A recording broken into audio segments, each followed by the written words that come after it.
আমাদের এখানে যেতে দিতে চায় না। গণমাধ্যমের উপর হামলা কোনোভাবে যৌক্তিক না।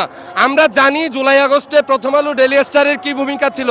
যখন সবাই চুপ করেছিল তখনও প্রথম আলো শিরোনাম করেছে আওয়ামী সরকারের হাতে 150 মানুষ খুন। এই গণমাধ্যমগুলো জুলাইয়ে আমাদের পাশে থাকার চেষ্টা করেছে। তারা সমস্ত খবর সংগ্রহ করার, বিদেশে পৌঁছে দেওয়ার, দেশের বাইরেও নেগেটিভ এস্টাবলিশ করার চেষ্টা করেছে। তাদের উপর হামলাকে আমরা সমর্থন করি না, যৌক্তিক মনে করি না। এবং যারা গতকালকে হামলা করেছে তারা কোনোভাবেই জুলাইয়ের শক্তি হইতে পারে না। জুলাইয়ের শক্তি দেশ ভাঙতে না, দেশ গড়তে চায়।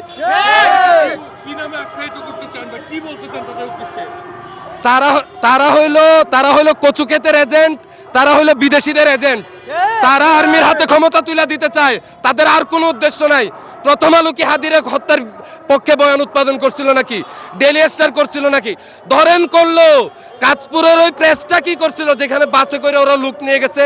এগুলো সব হলো ষড়যন্ত্র, দেশের ক্ষমতা দখলের একটা ষড়যন্ত্র চলতেছে।